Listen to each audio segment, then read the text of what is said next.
সবাইকে আসসালামু আলাইকুম ও শুভেচ্ছা জানিয়ে শুরু করছি আমাদের আজকের ক্লাস। আশা করি আপনারা সবাই ভালো আছেন। আল্লাহর রহমতে এবং আপনাদের দয়ায় আমি ভালো আছি। আমরা সাক্ষ্য আইন পড়তেছি। সাক্ষ্য আইনের ইতিমধ্যে আমরা 63 ধারা পর্যন্ত ভিডিও ক্লাস আপলোড করেছি। আজকে আমরা আলোচনা করব আমাদের সাক্ষ্য আইনের 64, 65, 65 ক এবং 65 খ নিয়ে। ঠিক আছে, তাহলে চলুন আমরা সরাসরি ক্লাসে চলে যাই। প্রথম যে ধারাটি নিয়ে আমরা আলোচনা করব সেটা হচ্ছে 64, প্রাথমিক সাক্ষ্য দ্বারা দলিল প্রমাণ। দেখেন, এই বিষয়গুলো সাধারণত আমাদের দেওয়ানি মামলার ক্ষেত্রে ব্যবহার করা হয়, তো ফৌজদারি মামলাতেও কিছু কিছু ব্যবহার করা হয়। এখানে মূল ফ্যাক্টটাকে আমাকে বুঝতে হবে, যেখানে কি বোঝানো হচ্ছে। এখানে একটা জিনিসকে প্রমাণ করতে বলতেছে। এখন কোন জিনিসটাকে প্রমাণ করতে বলতেছে? এখানে বলতেছে দলিলটাকে প্রমাণ করতে হবে। এখন আমাকে বোঝানো হচ্ছে এখানে যে আপনি কি দ্বারা দলিল প্রমাণ করবেন। এখানে বলতেছে যে প্রাথমিক সাক্ষ্য দ্বারা আপনি দলিলটাকে প্রমাণ করে দেখাবেন। তার মানে এখানে বোঝানো হচ্ছে যেই ক্ষেত্রে প্রাথমিক সাক্ষ্যের একটা বাধ্যবাধকতা থাকে, যে ক্ষেত্রে সুযোগ থাকে প্রাথমিক সাক্ষ্য দ্বারা প্রমাণ করার জন্য, সেই ক্ষেত্রে অবশ্যই যেন প্রাথমিক সাক্ষ্য দ্বারাই দলিলটাকে আপনার প্রমাণ করা হয়। অর্থাৎ কোনো দলিল যদি আমি বিচারককে দেখাইতে চাই, আদালতে উপস্থাপন করতে চাই, সেটার মাধ্যমে কোনো কিছু আমরা প্রমাণিত করতে চাই, সেটার মাধ্যমে আমরা কোনো কিছু মিথ্যা প্রমাণ করতে চাই, তাহলে এই ক্ষেত্রে যেন আমি অবশ্যই কি করি, অবশ্যই যেন আমি প্রাথমিক সাক্ষ্যটাকে উপস্থাপন করি। প্রাথমিক বলতে যেটা মূল স্তম্ভ বোঝানো হয় সেটাকে আমরা বুঝি সহজ অর্থে। তো এই প্রাথমিক সাক্ষ্য যেখানে আমাদের বাধ্যকতা থাকে, যেখানে সুযোগ থাকে, সেখানে যেন অবশ্যই আমরা প্রাথমিক সাক্ষ্য দ্বারা দলিলকে প্রমাণ করে দেখাই। এটাই হচ্ছে আমাদের 64 ধারার মূল বক্তব্য। এরপরে যাচ্ছি আমরা আমাদের 65 ধারাতে। এখানে বলতেছে যে সবসময় কি আমাদের প্রাথমিক সাক্ষ্য দ্বারা দেখায় প্রমাণ করতে হবে? না, আমাদের কিছু ক্ষেত্র আছে, এই সকল ক্ষেত্রে আমরা মাধ্যমিক সাক্ষ্য দ্বারাও একটা জিনিস প্রমাণ করে দেখাতে পারবো, দলিল প্রমাণ করে দেখাতে পারবো। অর্থাৎ যে ক্ষেত্রে বাধ্যবাধকতা নাই এবং যে ক্ষেত্রে কিছু শর্ত সাপেক্ষে আমরা মাধ্যমিক সাক্ষ্য দেখাতে পারবো। অর্থাৎ মাধ্যমিক সাক্ষ্য আমরা কখন দেখাতে পারবো? স্বাভাবিকভাবে কেউ যদি আপনার কাছে দেখতে চায়, সাধারণত আপনি কি দেখান? আপনি অরিজিনালটাই দেখানোর চেষ্টা করবেন। এরপর যখন আপনার কাছে থাকবে না, তখন আপনি মূলত ডুপ্লিকেটটা দেখানোর চেষ্টা করেন। আমরা যদি বিয়ের ক্ষেত্রে একটু চিন্তা করি, বর্তমানে আপনার কিন্তু আপনার এখন আর মেয়েকে সরাসরি দেখানো লাগে না। প্রাথমিকভাবে যে একটা পছন্দ করা হয়, মোটামুটি ছবি বা ফেসবুক আইডি বা হোয়াটসঅ্যাপের মাধ্যমে ছবি ভিডিও দেখে মোটামুটি একটা পছন্দ করা যায়। এরপরে হয়তো সামনাসামনি আমরা দেখলাম। এখন যে ক্ষেত্রে সামনাসামনি দেখার সুযোগ নাই, সেক্ষেত্রে আমরা দূর থেকে ভিডিও কলে বা মোবাইলে দেখতে হয়। এটাকে আমরা ধরে নিতে পারি আমরা কি মাধ্যমিকভাবে আমরা দেখলাম। আর যেটা ফেস টু ফেস সামনাসামনি একদম অরিজিনালটা দেখলাম, তখন সেটা হলো আমাদের প্রাথমিক। এখন যে ক্ষেত্রে আমার সুযোগ নাই প্রাথমিকের, সেক্ষেত্রে আমার অবশ্যই মাধ্যমিক। এখন এই যে 65 ধারা, এই 65 ধারার মূল মন্ত্রটাই হচ্ছে যে আমার যেখানে 64 ধারার বাধ্যবাধকতা নাই, যেখানে আমার অরিজিনালটা দেখানোর কোনো সুযোগ নাই, সেই ক্ষেত্রে আমি কি ডুপ্লিকেট বা আমাদের যেটা আমরা বুঝি যে মাধ্যমিক, সেটা দেখে কি আমরা কোনো কিছু প্রমাণ করতে পারবো কি না? যদি পারি, সেটা কোন কোন ক্ষেত্রে, সেই কথাটাই আমার এই 65 ধারাতে ব্যাখ্যা দিছে। যেমন নিম্নলিখিত দলিল সম্পর্কে মাধ্যমিক সাক্ষ্য দ্বারা প্রমাণ করা যেতে পারে। তার মানে নিচে কিছু বিষয় বলতেছে, এই সকল ক্ষেত্রে আমরা মাধ্যমিক সাক্ষ্য দ্বারা প্রমাণ করে দেখাতে পারি।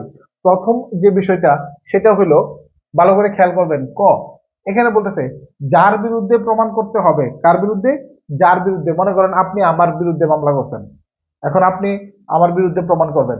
এখন যার বিরুদ্ধে প্রমাণ করতে হবে সেই ব্যক্তির দখলে মূল দলিল থাকলে এখন আপনি কোত্থেকে সেটা দেখাবেন বলেন? আপনি তো আমার বিরুদ্ধে একটা জিনিস প্রমাণ করে দেখাবেন, সেক্ষেত্রে মূল দলিল তো আমার কাছে, তাহলে আপনার তো সেটা পাওয়ার সুযোগ নাই। তখন আপনি মাধ্যমিক সাক্ষ্য হাজির করতে পারবেন, মাধ্যমিক ইয়ার্কি যেটা আর কি। তারপর খ, মূল দলিলটি যার বিরুদ্ধে প্রমাণ করতে হবে, সেম আবার আমাকেই ধরেন, যার বিরুদ্ধে প্রমাণ করতে হবে সেই ব্যক্তি বা তার প্রতিনিধি মূল দলিলের অস্তিত্ব, আস্থা বা বিষয়বস্তু লিখিতভাবে যদি স্বীকার করে থাকে। অর্থাৎ আমি যদি বলি যে মূল দলিলের বিষয় এটা আমার কাছে আছে, বা আমার কোনো প্রতিনিধি যদি বলে যে এটা আমাদের কাছে আছে, আমরা এই বিষয়টা জানি, নকলটা দেখালে চলবে।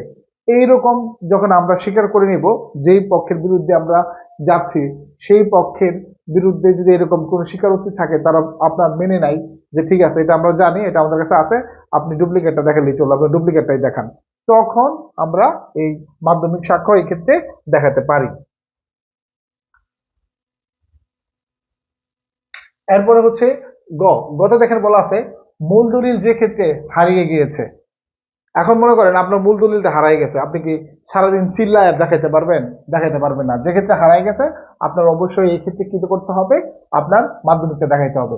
পরে আবার কি, যে পক্ষ দলিলটি হাজির করতে চান কিন্তু তার দোষ বা অবহেলা ব্যতীত যুক্তিসঙ্গত সময়ের মধ্যে তা উপস্থাপন করতে অসমর্থ।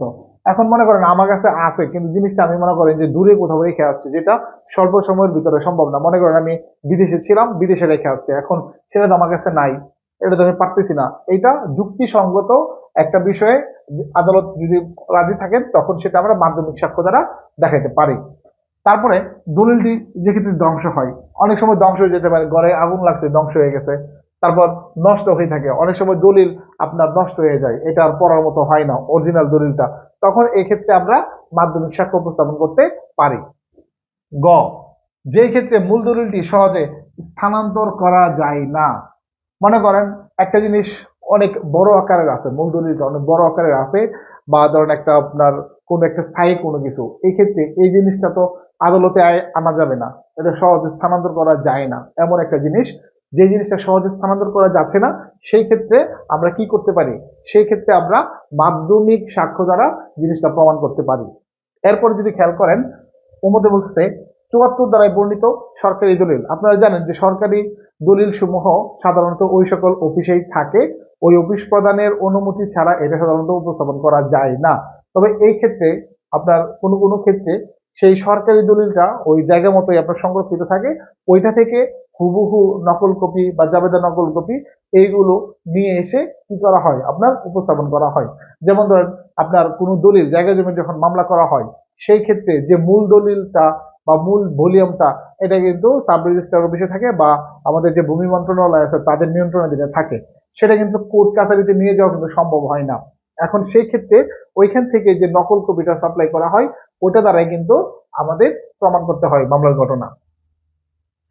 তারপরে যে দলিল সম্পর্কে সত্যায়িত নকল আইন অনুযায়ী দেওয়া হয়, অর্থাৎ যে সকল ক্ষেত্রে আপনার নকল চলে, যে সকল ক্ষেত্রে আপনার অরিজিনালটাই লাগবে এরকম কোনো বাধ্যবাধকতা নাই, অর্থাৎ যে কোনো দলিল সম্পর্কে সত্যায়িত নকল যে ক্ষেত্রে আইনানুগ একটা মূল্য আছে। কি নকল? সত্যায়িত নকল, যে ক্ষেত্রে এটার একটা কি থাকে, আইনানুগ মূল্য থাকে। যে সকল দলিলের সত্যায়িত কপির একটা আইনানুগ মূল্য থাকে, সেই সকল দলিল আপনার মাধ্যমিক সাক্ষ্য হিসেবে আমরা উপস্থাপন করে প্রমাণ করতে পারি। পরে আছে মূল দলিল যেখানে বহু দলিলের থাকে, সমষ্টি থাকে, বহু দলিলের থাকে। মূল দলিল একটা আপনার বহু দলিলের একটা আপনার সমষ্টি থাকে, যেগুলো আদালতে পরীক্ষা করে দেখা সুবিধাজনক নয়। মনে করেন এত বড় একটা ভলিউম, এটাকে আপনার দেখা সম্ভব? দেখা সম্ভব না। এখন এই বিষয়ে আমাদের এক্সপার্ট থাকে, সেই বিষয়ে প্রমাণ করতে হবে তার সমস্ত দলিলের সাধারণ ফলস্বরূপ এই সম্পর্কে পারদর্শী ব্যক্তির সাক্ষ্য দ্বারা আমরা কি করতে পারি, দলিলটাকে আমরা প্রমাণ করতে পারি। অর্থাৎ একজন ব্যক্তি তার বক্তব্যের মাধ্যমে মাধ্যমিক সাক্ষ্য দিতে পারেন। সেটা কখন? এই যে বড় ভলিউম যেটা আপনার আদালতে হাজির করা যাচ্ছে না, সেক্ষেত্রে ওই বিষয়ে যিনি এক্সপার্ট আছেন, যিনি এই বিষয়ে ভালো বুঝেন, ওই ব্যক্তির মুখের বক্তব্যটাও এই ক্ষেত্রে একটা মাধ্যমিক সাক্ষ্য হিসেবে গণ্য হয়।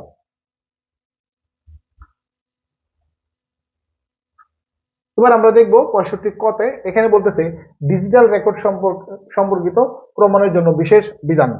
ডিজিটাল রেকর্ড আমাদের 2022 সালের সংশোধনীর মাধ্যমে মূলত সাক্ষ্য আইনে এই ডিজিটাল রেকর্ডটা একদম ওতপ্রোত ভাবে জড়ায় গেছে, অর্থাৎ বিভিন্ন স্থানে কিন্তু এটা স্থান করে নিছে। বেশিরভাগ ক্ষেত্রে আপনারা দেখবেন নতুন নতুন দ্বারা যুক্ত হয়েছে, যেমন 65 ক এই বিষয়গুলো কিন্তু নতুন করে যুক্ত হয়েছে, এগুলো কিন্তু 2022 সালের আগে ছিল না। এখন এইগুলো আমাদের পরীক্ষার জন্য থেকে আসলে কতটুকু গুরুত্বপূর্ণ, আপনি যদি মনে করেন গুরুত্বপূর্ণ তাহলে গুরুত্বপূর্ণ, আপনি যদি মনে করেন রিস্ক নিতে চান না, আপনি খুব বেশি পড়তে চান, আপনি পড়তে পারেন। আর যদি মনে করেন এত পরে আমি পারবো না, একটু রিস্ক আমার থেকেই যায়, আপনি এই ক্ষেত্রে খুব টেনশন করেন না, এই দিক থেকে রচনামূলক প্রশ্ন আসার সম্ভাবনা কম।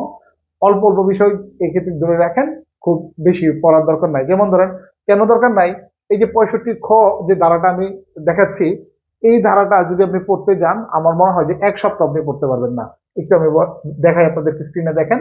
এই যে 65 খ আমি এখান থেকে শুরু করলাম, এই যে একের ভিতরে আপনি গিয়ে দেখেন, আবার 2 আছে, 2 এর ভিতরে আপনার ক, খ, গ, আবার বড় গ আছে, তারপর 3 আছে, 3 এর ভিতরে গিয়ে আমরা ক, খ, গ, ঘ আছে, 4 আছে, 4-এর ভিতর গিয়ে আবার ক খ গ আছে, তারপর হচ্ছে আপনার 5 আছে, 5-এর ভিতর গিয়ে ক খ আপনার আছে, গ আছে। এখন এই যে দেখেন এত বড় একটা ধারা, এটা আদৌ কি আপনার পড়া সম্ভব কিনা?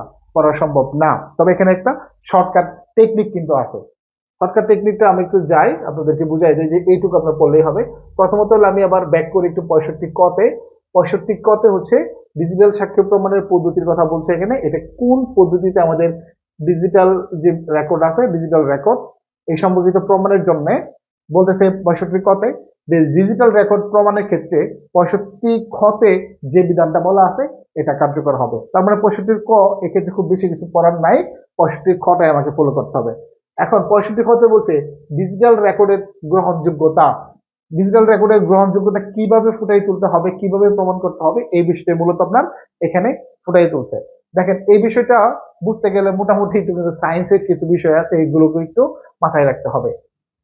একটু কষ্ট হলেও একটু বোঝার চেষ্টা করেন যে এখানে বলতেছে এই আইনে যা কিছুই থাকুক না কেন, ডিজিটাল রেকর্ডে থাকা কোনো তথ্য, অর্থাৎ আমাদের ডিজিটাল রেকর্ডটা আমরা কি বুঝি? ডিজিটাল ডিভাইসে সংরক্ষিত, ডিজিটাল মাধ্যমে, ডিজিটাল সার্ভারে সংরক্ষিত যে বিষয়গুলো থাকে এগুলো হচ্ছে ডিজিটাল রেকর্ড।